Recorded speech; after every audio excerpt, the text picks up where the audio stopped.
Welcome, everyone, whatever time of day it is, wherever you are. Thank you for joining us. This is the latest in a series of webinars by the Wheeler Institute at London Business School. I'm Professor Andrew Scott, an economics professor at London Business School, and I'm delighted to be joined today by Daron Acemoğlu, who is the Institute Professor at MIT. Hi, Darren, how are you doing? Hi, Andrew. Great to be joining you here. Oh, it's lovely, and thank you for spending the time to join us. I have to say, there's many reasons I'm delighted to be talking to Darren about this crucial topic. I've known Darren since grad school. We worked on several papers together, but above all, I remember hours of endless fun and interesting conversations. And as you'll soon see, conversations with Darren are always a joy. They're fast-paced, they're broad-ranging, but also very precise and focused. And above all, they're very insightful on the important big picture issues that concern us today, and they certainly seem to be multiplying. Darren's been extraordinarily productive and influential in his career to a degree that few academics achieve. He's published on a range of topics, but his main areas are labour market, inequality, institutions, and also technology. Richly rewarded, the winner of the J.B. Clark Medal, the John Van Neumann Award, amongst several others, recipient of several honorary degrees, including, I'm glad to say, one from London Business School, and has also found the time to write some bestsellers. His Why Nations Fail and also his most recent, The Narrow Corridor, are truly insightful books, and particularly given what is occurring to us today. So loads to talk about, but we're going to focus on technology, although that gives us a lot to cover, economics as well as the politics. And the reason I'm keen to talk to Darren is I had my own book out recently with Linda Grattan called The New Long Life. I'm always interested in longevity and longer working careers, but technology is, of course, going to transform the labour market. And the question is, how do we seize the opportunities and avoid the pitfalls of that, both at an individual level and also at a social level? And very much influenced by Darren's thinking in that area. And there's sort of I think there's going to be a theme throughout our talk. And I know Darren is a firm believer that technology isn't destiny. It can be something that can be shaped. But of course, if we don't consciously try and shape it, that's going to lead to some pretty dystopian outcomes. But on another level, there should be some more utopian outcomes, because if machines become more machine-like, how can we become more human-like? And how do we prepare to achieve that as a sense of development? I think one of the challenges we have is we're so marveled at the technological achievements that are happening, but that doesn't mean the same thing as genuinely creating progress from a social point of view. And I think one of the things that I like about Darren's work, and I think also is sort of captured in my own book, is we need to go away from technological ingenuity and start thinking about social ingenuity. How do we not just make the technology work, or how do we work with the technology, but how do we make it work for us today? And that's very much the theme that we'll be exploring. So, Darren, let's just begin to sort of just make sure we've got some sort of baseline about assumptions. We read all sorts of wonderful things about the speed of this technological development. What do you sort of foresee happening in the next decade or so? Are we going to have a singularity where humans are redundant anytime soon? What do you foresee as sort of the rate of progress that we can expect? Well, that's a really hard question, Andrew. I think, the question of whether we are going to reach something like superintelligence or singularity is highly contested. It's been debated by technologists, AI specialists, social scientists, and philosophers. My own take is that it's certainly not something that's on the cards in the next 50, 60 years. If you look at the types of technologies that are being researched and that are being applied, they're really not intelligent technologies. They're pretty dumb. I mean, sometimes people call them narrow AI. It's very capable of doing stuff, but it has nothing that you would really associate with intelligence, because it doesn't have a holistic way of thinking. It doesn't draw analogies. It doesn't really understand the problem deeply, but it's perfectly capable of doing a variety of simple or medium complexity tasks based on seeing patterns and replicating them very diligently on unstructured data. So it's fantastic technology. It has a lot of applications, but I don't think from here to superintelligence is a straight path of any sort. And whether we'll ever get there, that's the question. I think most experts firmly believe that we will at some point. Even on that, I have my doubts. But, I don't want to put my foot in my mouth in minute one yet.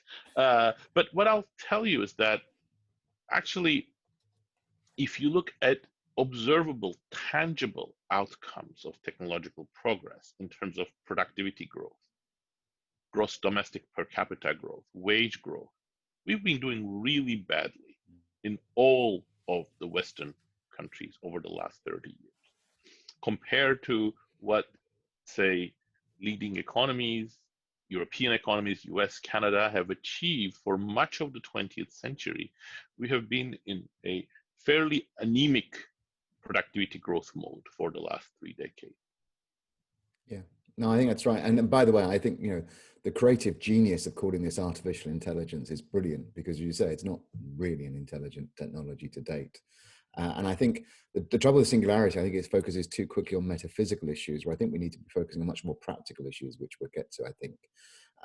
And your point about the productivity growth is spot on. I mean, I spend my time in two worlds. One is sort of macro policy world, where it's saying, where's the productivity growth? And then the sort of the business school world, which is kind of what we're going to happen when we become so productive that there's no jobs. And that's a sort of a slightly strange decomposition. So what do you think the impact of technology to date has been on the labour market, and how do you think it might evolve in the next couple of years, thinking about the pace of this technology, and particularly in a post-COVID world? Let's come back to the COVID world. I mean, I would love to have any opportunity to ignore COVID. So let me do that in this webinar for a few minutes. But let me turn the sort of one tenet of the conventional wisdom on its head, actually, if I may, or at least attempt to, which is very much what you summarized. A lot of people, again, many of them from the technology world or the Silicon Valley sort of environs, believe that the future is jobless because we are so productive. What economic theory tells us is that actually the future is more likely to be jobless or weak job growth if these technologies are not generating productivity growth. So let me put this in as non-technical terms as I can, but if you think of many of the technologies, from robotics, specialized software, AI, many of them have this feature that they enable firms to substitute machines for tasks previously performed by humans. We celebrate AI because we say, oh, look, AI, that's software, is going to be able to do what radiologists did, what doctors did, what call assistants did. So there's a displacement of workers from the tasks that they were performing. Does that mean doom and gloom for workers? Well, not completely, because those workers will then be can then be employed in other tasks for which the demand will increase. Why? Because with these machines performing the tasks that humans did, now perhaps our productivity is higher. So if productivity is high, there will be opportunities for these people to get relocated to other jobs, other activities, other tasks. But if productivity is not improving, and that's what Pascual Restrepo and I call so-so technologies or so-so automation, then you really have a double whammy. You're displacing the workers, but you're not improving productivity, so the other tasks are not expanding, and now you actually create a jobless type of growth. So that, I think, is the real threat to labor, and that's why labor has done so badly over the last 30 years. I mean, the picture, again, Europe is different a little bit. There are some parallels, there are some differences. UK is somewhere in between, but the US picture is really striking. If you look at the last 3 decades, there is barely any growth in the median wages. If you look at the overall wage bill of the private sector, again, it barely budges from late 1990s to today. It's really an amazing picture. Nothing like it we have seen in the time since we have national statistics. Yeah, and I mean, so that's a great way of looking at things, this displacement versus the creation effect. the standard economic textbooks would just say, you know, our prosperity is built on technological progress. It increases productivity. It increases the demand for labor. Labor supply doesn't increase. We get higher wages. We also take some of that increased prosperity in less leisure. And, you know, that's the standard textbook model. So if that's what's happened previously, why might it be different this time? First of all, let me say, mea culpa. You know, my textbook on you know, economic growth, published in, I guess 2009, says exactly what you said as well. That's what economists have said pretty much for 60 years. So in the same way that technologists need to correct their way of thinking about technology and the labor market, I think economists need to be more upfront about correcting our way. So Keynes, actually, in a talk he gave at Cambridge just before the Great Depression, you know, made predictions for the next 100 years, and in it he did break conceptually, at least at a verbal level, this link between productivity growth and employment. And he said, we're going to create technological employment because productivity is going to increase and there are not going to be enough jobs created. And essentially, economists ignored this particular prophecy of Keynes, and we almost ridiculed him, saying, "Oh, you know, this was one prediction that Keynes got completely wrong," and sort of did not take a deep dive into understanding linkages between technology and the labor markets. I would say that's the mea culpa part. I think we should have been more inquisitive. And I think the relationship is more complex. The way I would put it is that there are forces that are disruptive, that destroy jobs, as well as some self-correcting forces. But you cannot rely on those self-correcting forces to always operate and to operate to the degree that's necessary to generate both employment and high wage growth. So my own research suggests that the reason why both the US and, again, many European economies were able to do that, at least since World War II, is because we miraculously, perhaps, but there are reasons for this miracle, but we can get into them, but we somehow generated as fast productivity growth in displacing workers as creating new jobs. So if you think of most of the things that people you know do in their jobs, they just did not exist 80 years ago. Even jobs that you think haven't been transformed, like college professor. Well, look, almost everything I do as a college professor today, you know, people 80 years ago didn't do. But that we have to think COVID for that. But and if you think of some occupations like programmers, designers, certain types of engineers, they did not even exist. So all of those types of jobs that have been created thanks to technology have gone hand in hand with automation that took the tasks away from workers. It was this balance of these two things that somehow created a very orderly process of productivity growth together with wage growth. In fact, in the US, and the same is true in the UK, it's pretty remarkable. You know, if you look at different demographic groups, men, women, high education, low education, the wages grow at more or less the same rate of productivity growth. But that's not a law. There's no necessity that that should happen, and that relationship completely falls apart at the seams. You know, from late 1970s, early 90s onward. And part of it, and this comes back to really my central message here, which you very nicely summarized at the beginning, there is nothing, you know, sacredly deterministic about technology as a force for progress. It really depends on how we use technology. Somehow, in the last 3 decades, we started using technology much, much more for automation, much, much more for the benefit of capital, much, much more as a subservient force to a group of entrepreneurs and visionaries who have their own way of thinking about technology. And we took it as granted that this is good and this is almost preordained, because we have this sort of worship of technology, but really what we were doing is worshiping their vision of technology. Yeah. So I want to pick up on that. And of course, what you're saying there is that what are the economic levers to produce good outcomes, and also what are the political mechanisms that achieve that? And obviously, I know you have thoughts on that. But I think what's also interesting about what you picked up on, it's very easy in this debate to talk about how many jobs there'll be, what will happen to unemployment. But also, the stress is much wider than that, because the number of people who will worry about losing their jobs is greater than the number of people who will.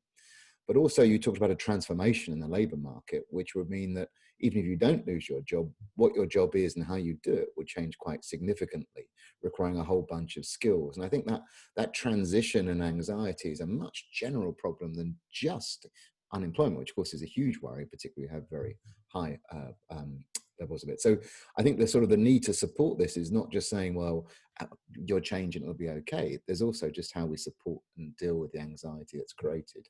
As you're saying, through COVID, there's huge anxieties about being exposed to shocks and bad outcomes, and that's really important. Absolutely, absolutely. And again, thanks for bringing it to COVID, lest we forget it. Yeah. And it's just in the case of COVID, you're right. There is that anxiety, but it's for a good reason. People are losing their jobs. And it's the same thing if you look at the pre-COVID period. That social anxiety you mentioned is there precisely because the labor market has been transformed. And the way that, I think it's a slippery concept, but I like it. The one that really captures it for me is good jobs. Mm. So if you think of what makes people really satisfied as workers, citizens, participants in society, it's a stable job with a decent wage growth, some of the benefits that we associate with that job. And again, these types of jobs were the bulwark upon which we built our economy and our democracy in the 4 decades that followed World War II. They have essentially fizzled out. Unless you are in the US again, and I think the same is to some degree true in Europe, but with some qualifications. In the US, unless you have a postgraduate degree in one of the topics that really has great demand, or if you have a degree from one of the about 50 elite universities, forget about these good jobs. If you look at college graduates, those from community colleges, those from small colleges that don't compete with the sort of these elite Ivy League schools, even their graduates are not getting stable, high wage growth, high prestige jobs anymore. Okay, so let me come back to this, what I call augmentation versus automation, which I think is a difference between raising productivity and cutting costs. And I think from a business point of view, that's not always appreciated, the difference between the two of them. So, you're saying that in the past, particularly post-World War, we had a great focus on augmentation, creating good jobs where firms and workers together increased their productivity and improved jobs and had a stable income. And then, of course, automation is where we're just going to go down the so-so technology, which all seems to be the sort of AI I get whenever I go on the phone these days. It's just incredibly frustrating, but it's just cheap to operate. So we have got an opportunity here, because you go back to the Industrial Revolution, people like Marx and Ruskin were all about actually the alienation of labor and how we were turning people into machines and how this was rotten. So we've got an opportunity to do real augmentation now, where actually machines can do a lot of the drudge work and people can then be switched on to do the more human things. And in your work and my work, we talk about how education and health can be transformed by focusing on that. How do we get to that point? How do we change the switches so we get more of a focus on augmentation rather than automation? Well, that's a great question, Andrew, and I think you've put it extremely well. But let me make one sort of clarification or elaboration. I certainly don't think automation is bad in itself. Automation isn't the wrong thing to do. The industrial revolution, which started it all, it was all about automation. And if you look at the US economy, UK economy, for much of the 20th century, it did automate very rapidly. But it was important that this was accompanied by, counterbalanced by other things. Call it augmentation. I prefer not to use that term for reasons I'll explain in a second. But the meaning is exactly the one that you have in mind. Things that increase human opportunities, human productivity. Uh, it it was the combination of the two, and I think when you get that combination right, that's like the Goldilocks happy middle. Why? Because actually the things that we automate are often some of the most unpleasant tasks. So if you go to one technology that has been very successful in automating industrial robots, and if you look at industrial robots, they're not necessarily so-so technologies. Actually, in some places, in some industries, they have generated huge productivity gains. They've really transformed it, but they've led to job losses as well, quite significant. That's what my research shows. But if you go and interview workers on the factory floor in heavily robotized firms, they say, oh, we love the robots because as long as you keep away from them, and that's important because they're not so smart at the moment, so they'll chop your arm off. But as long as you keep away from them, they're fantastic. They're doing all the heavy lifting, all the things that gave us injuries and were being dangerous for us and were backbreaking. So, that really, if you get that combination that we give humans better tasks for their mental capabilities and ability to excel themselves, while at the same time we're taking the more menial jobs away from them and we're creating productivity growth. Kudos, that's fantastic. It's just that we haven't done that. We've gone in the direction of automate, automate, automate, and do nothing else. And it's exactly what you've pointed out, Andrew. It's too much of an emphasis on cost cutting at all social costs. And it's really a choice. Let me give you an example from AI, education. Okay. What do we think of AI entering the classrooms? What will it do? I think most of us will instinctively think, oh, you know what AI is going to do? It's going to eliminate the teachers. So now you can have automatic test correction, so the teacher doesn't have to do the test correction. You can have some of the tasks related to lecturing being done by AI. All of the questions can be generated by AI. Well, that's just one vision of AI. Here's another vision of AI, which would not eliminate the teachers and cut costs that go to human wages, but we actually use AI for augmenting the teachers so that they actually identify which students are having difficulty with which parts of the curriculum, in what way are they having that difficulty. So in real time, you can segment the classroom into groups so that you deal with the specific problems that similar students are having in different parts. But that would require more skilled teachers, so you have to pay them more and more teachers, because now you're going to have more of the teaching to the needs of the student. Much better classroom experience, much better outcomes in terms of human capital, a very different way of using AI, but you're not going to be cost cutting, you're going to be product improving. Yeah. But that's a mind change. Yeah. But that's also kind of the way technology has worked in the past. Value shifts to the things that everyone wants and we find hard to produce. Right. And that sort of, that human skill of encouraging, motivating, setting in context is something we do find hard to make more productive. So I'm just thinking here, Darren, I mean, how do we change this? So what do we need from governments? What do we need from companies? What do we need from our education system? And of course, what would you recommend to anyone listening at the individual level, what they need to do? That's a huge question. So perhaps just a one or two question. And I wish I knew the answer. Let me first tell you, I don't know. This is in my opinion, it's a complex problem. Yeah. I know in my heart that it is a solvable problem, partly because we have solved it before. Exactly. But the contours of how you exactly approach it are very complex. But let me tell you a number of elements as I see them. The first and most important one is the mentality change. And I'm not talking about firms, just firms or policymakers. It's just the entire society. Let me draw an analogy to show you. Imagine that you listen to Jim Henson in the 1980s when he was giving his speech to Congress and understood that we were on a path to climate change that was really existential threat to the world. At that point, you would be justified in not knowing what to do about it. How we're going to make any progress towards climate change? We're dependent on fossil fuels. The world is developing at a breakneck speed. The industrial output is going to double, triple every few years. And you would think there's no way we're going to get out of this conundrum. Think of government policies, nothing's going to help. But actually something helped. We're still, perhaps 10% there, but we've made tremendous progress in the area of climate change. And we owe it to all one thing. There was a societal awakening. It wasn't policymakers. In most countries, especially in the US, they were way behind the curve.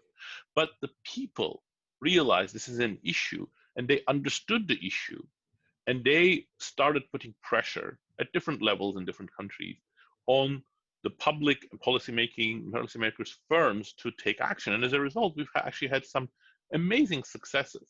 And the most amazing success that actually I think should be trumpeted much more is that we've made renewable energy essentially cost competitive with fossil fuels, whereas anybody who wanted to use renewable energy in the 1980s would have been insane to do so. It was just so expensive, so inefficient. So it's feasible to do. Now, in the case of technology's effects on our society and labor, I think we have to go through a similar reawakening, the societal realization. So I think that's why I believe people such as those who are taking part in this webinar, taking this issue seriously is the first step. But the second step is, okay, then let's just get rid of the many things that we do that artificially create an environment conducive to automation. So if you look at, for example, what our tax policy does, it massively subsidizes firms to get rid of labor and hire capital. Why?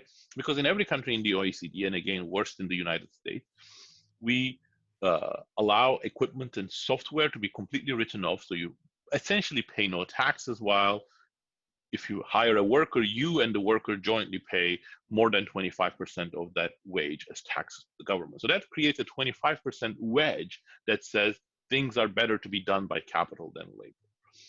Second, government needs to take much more of a driving sort of seat role in the direction of technology. If you look at most blue sky technologies, from antibiotics to sensors, the internet, they have the fingerprints of the government, because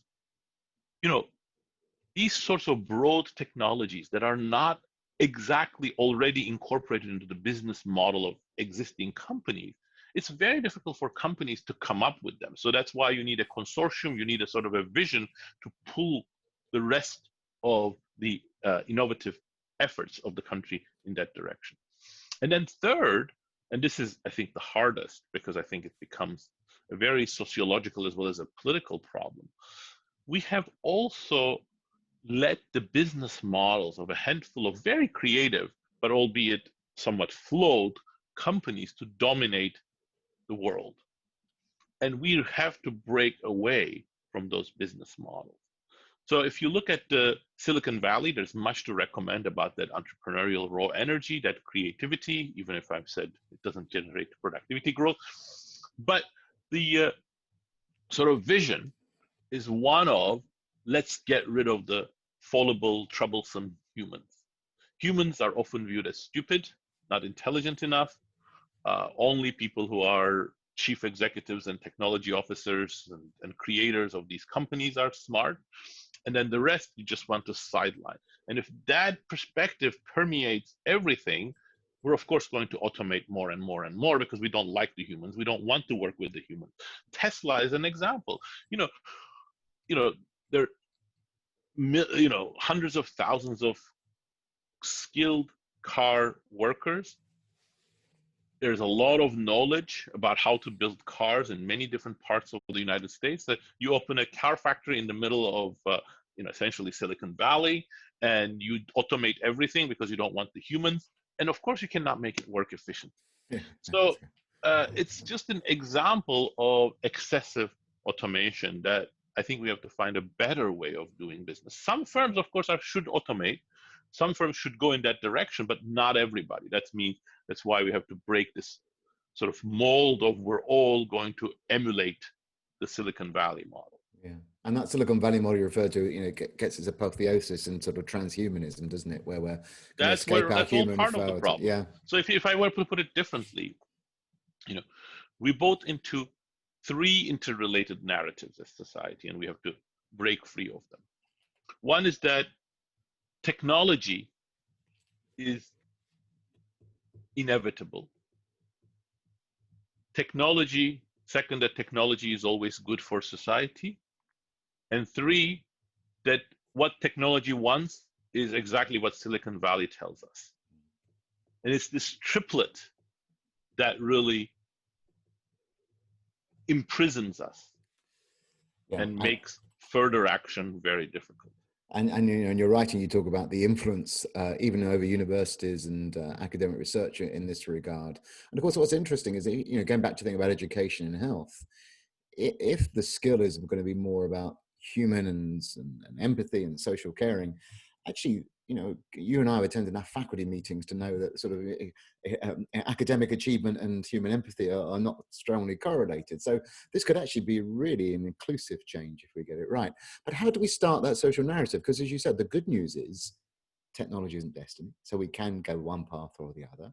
We talked about historical examples, which is summarized in the textbook, that in the end it kind of broadly seems to work out for humans. So how do we create that social narrative? The Industrial Revolution, of course, had both political upheavals and rising risk of revolutions, and indeed revolutions. But at the same time, it saw a rising labor movement and NGOs starting to try and tackle social problems and raise awareness.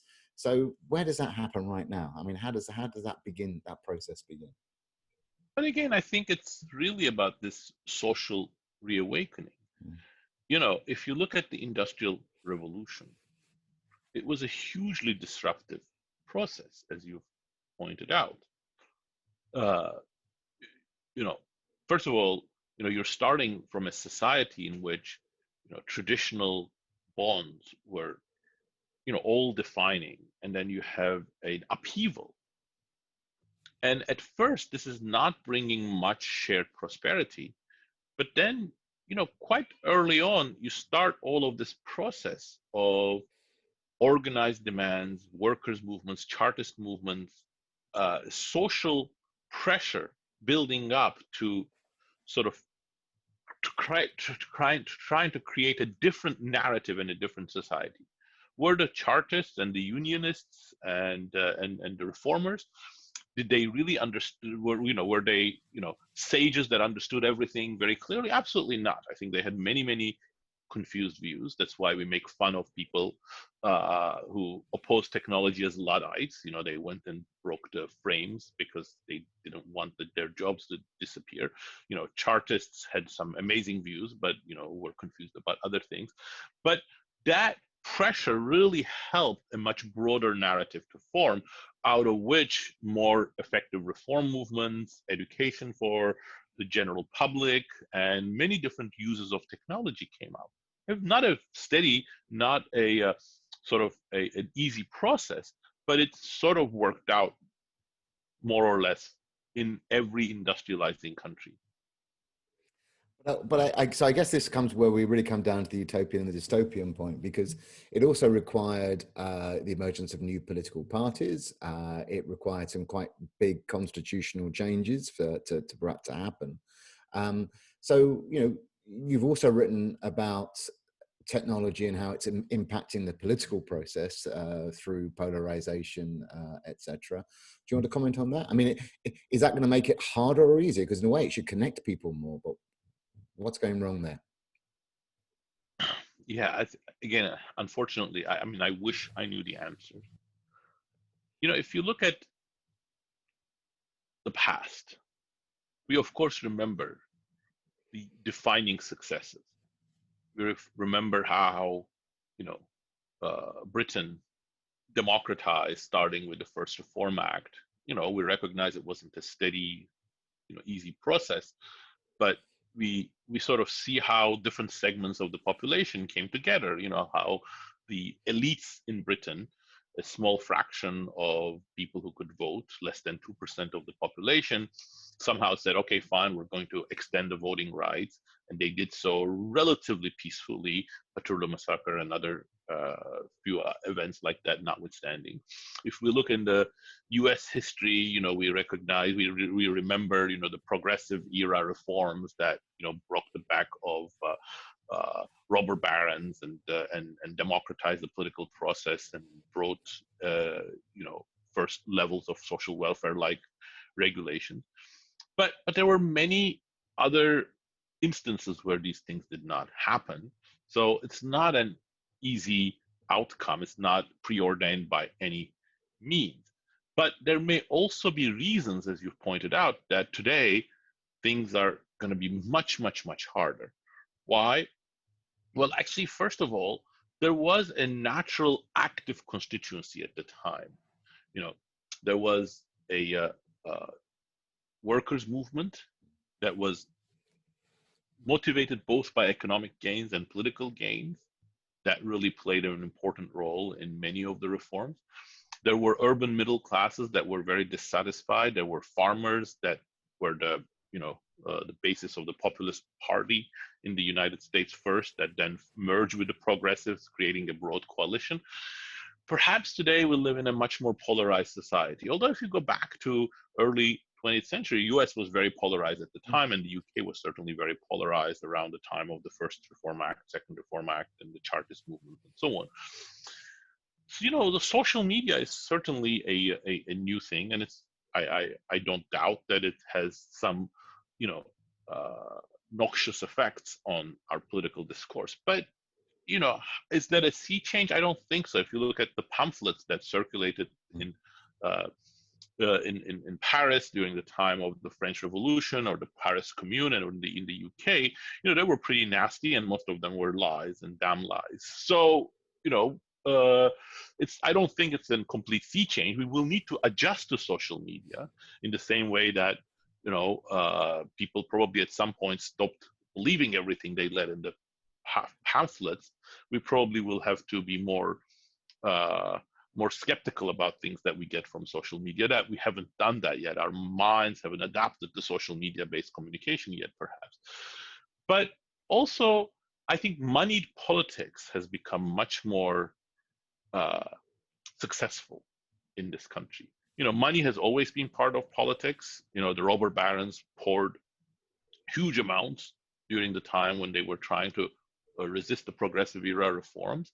But I think, at least in the United States, the way in which certain interests have organized and have taken over discourses, I think has probably gone further than anything we have. You see that in the legal arena here. Of course, the Supreme Court and the judicial branch are completely critical in the U.S. according to its constitution, and there is a 60-year or 50-year project of the far right through many organizations that they have, brought up justices like the ones who now dominate or almost dominate the Supreme Court. That sort of organization, I think has really made some of those broad coalitions coming together to deal with social ills and technological problems. That's going to be harder, but I still, don't want to give up my utopianism completely. Very good. No, and obviously, we know from the Scheidel work that extreme inequality often requires extreme reaction. And in a way, you part of your social narrative is presumably protests, conflict, and a seeming concern, because if a process of change is required, then conservatism, in its sort of narrow sense, isn't going to work. And Absolutely, you're going to see this process are upheaval. critical. But where do you go from protests? In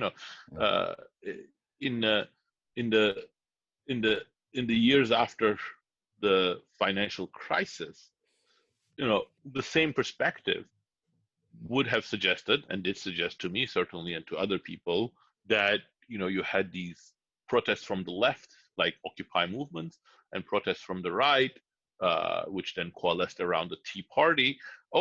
Two sides of the spectrum asking somewhat different but somewhat related things. Perhaps that's room for something broader, some new coalitions to emerge. And of course, nothing of the sort happened.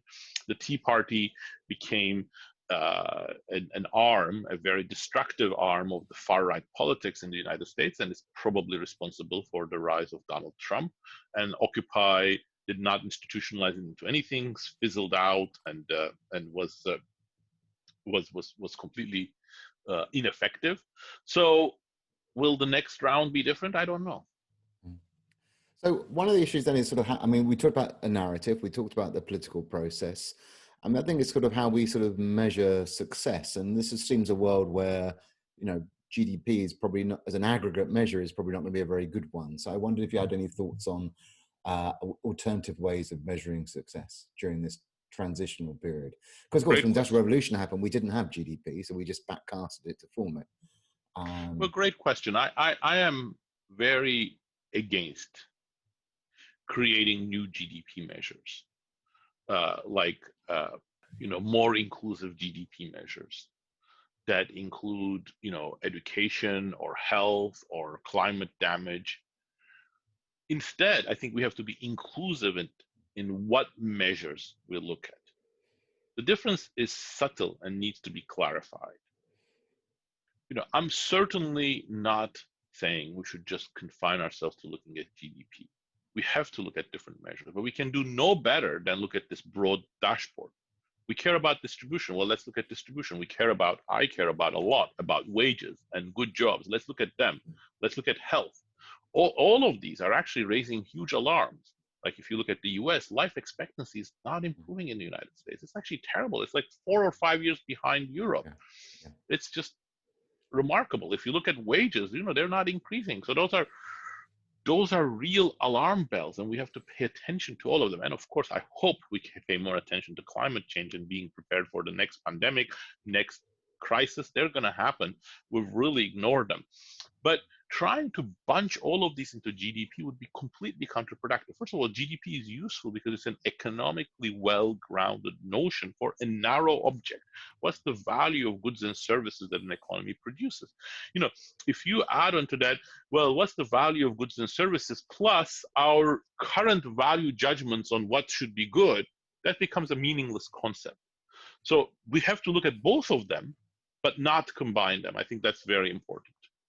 Okay, I want to move on to some questions. Just before I do, any countries, I mean, experimentation, horizon scanning, you've as you said, we don't yet know the answers because this is an experiment we're trying to work out.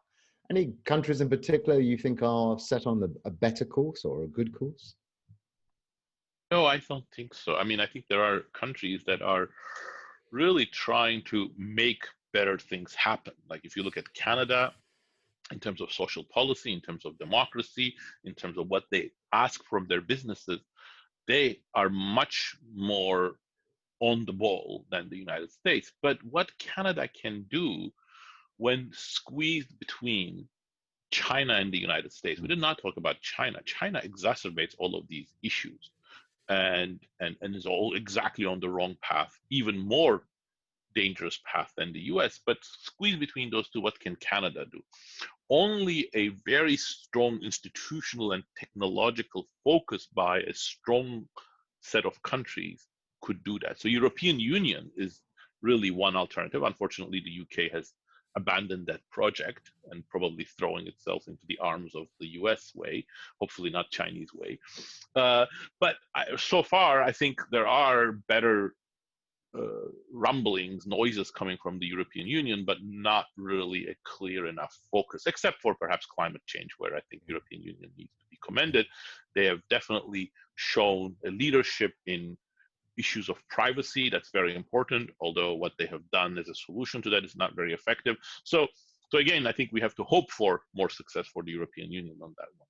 Okay, now we've talked a lot about sort of OECD countries. There's a number of questions coming through about developing economies, emerging markets, where of course they have very different population structure and different education skills. What are the implications of all of this, do you think, for them, and what can they do? Well, I think the situation, in my opinion, unfortunately, is bleak for developing countries. First of all, when we talk of the negative effects of these technologies on societal cohesion, on democracy, I think those are going to be felt much worse in the developing world, where democracies are still in their nascent stage. But even worse is really just the pure economic aspect of it. So if you and I are just about old enough, Andrew, to remember the sort of the literature from the 70s and the 80s on appropriate technology, which did not make as much of a headway in the academic community at the time. But the idea was, look, the technologies that come from the West are not going to be that useful for India or for Africa, because those are high capital intensive technologies and they're not appropriate for the needs, for the factor endowments of the developing world. So, of course, at the end of the day, the developing world industrialized rapidly in parts and fell into poverty. So different notions, different issues came up. But right now, I think we are really at the heyday of the concerns of the appropriate technology. If we keep on automating, we're going exactly in the direction of destroying the comparative advantage of about 2-3 billion people who still live in economies where capital is scarce, and the benefit is in terms of having lower wage labor that is waiting to be integrated into the world economy. And if we have more and more of software, AI, and robots doing those tasks, less will be available to them. And those technologies will quickly migrate to their economies, destroying jobs within the domestic economies as well. So the developing world really needs to be at the table to have a voice about what we do with these technologies. Like, what we do with agricultural technologies, what we do with climate change, those are also issues that have very different effects on the developing world. But unfortunately, the developing world hasn't really paid attention to this when they had bigger fish to fry. But also, we need better organizations. The UN really needs to prioritize this, as an issue to sort of have a voice in the technology debates, a loud voice in the technology debates, representing, the 4 billion people who are being left out of these debates. Yeah, and of course, what's behind all this is something you write about too, which is just the externalities that come from the choices we make about technology. Absolutely. And with those externalities, both at a national and a global level, we need a sort of some overall framework to deal with it, just as we try to do with the environment and we're trying to do with trade. But I want to go from the sort of the global down to the individual level. So one of the questions is, how can people who are less tech savvy survive or adjust in respect to this technology? So I think a number of questions there. What do we mean by less tech savvy? And how wide through the population do you think these technological employment concerns are going to spread? Well, I think exactly what you put your finger on is critical. What do you mean by tech savvy? So let's take, you and me. If we were so incompetent as not to be able to use Zoom, we would be doomed. But once we can use Zoom and use all of the various technologies we have at home at some basic level, which really is very far from rocket science, that's it. We don't need to be the programmers of Zoom or even very sophisticated users of any of the programs.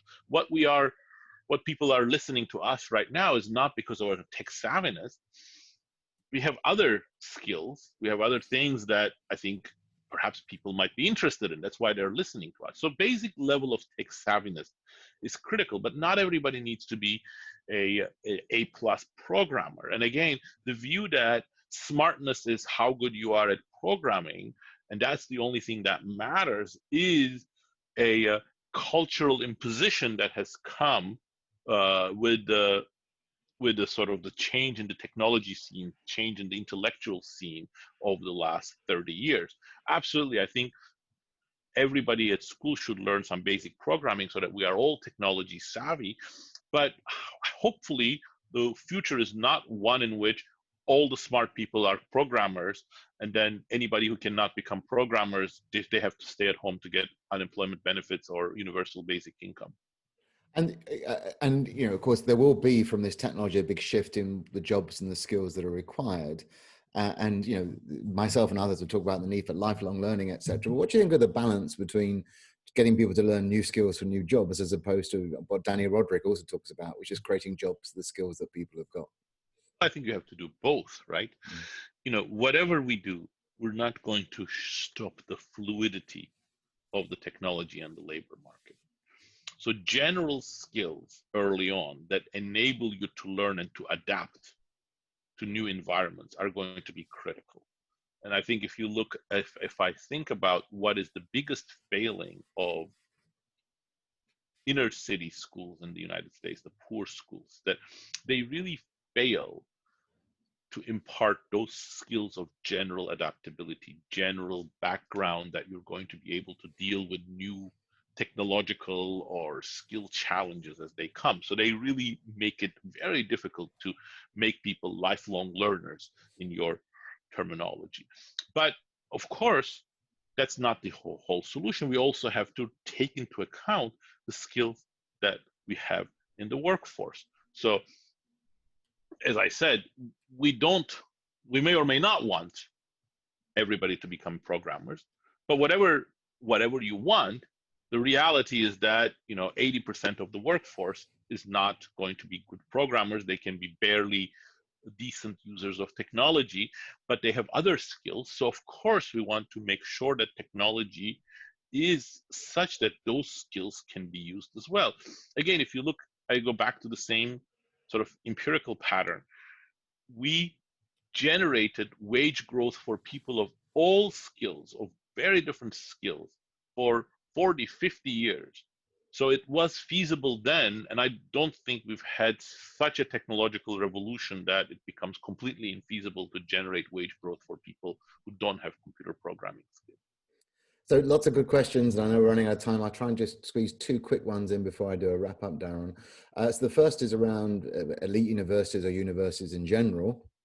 I mean, we talked about one part of the education system there and some of its failings. How are the elite universities doing in terms of independent thought leadership about how to make best use of this technology? I have to be careful in answering that question. Yeah, I know. That's why I asked it. I am part of arguably an elite university, and what I say might offend many of my colleagues, if not all of them. But, when I said we have become slavish followers of a technological vision, I think universities are most to blame. We have, in universities, followed the thought process of Silicon Valley. The most popular major in the United States is computer science and AI. Great, fantastic. Those are technologies of the future. But what is it that we teach, and what is it that people who come into this area want? Well, they want one thing. They want to go and work for Amazon, Google, Facebook, Netflix.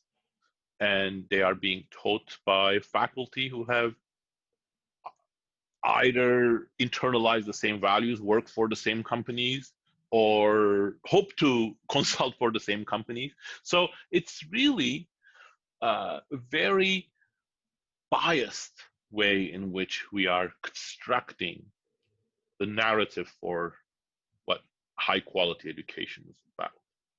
Of course, there's nothing wrong with people in academia following certain visions, having close connections with some companies, but the uniformity of all is the problem. Okay, interesting. And given the wider social context and the need for that social narrative, I think that's very clear.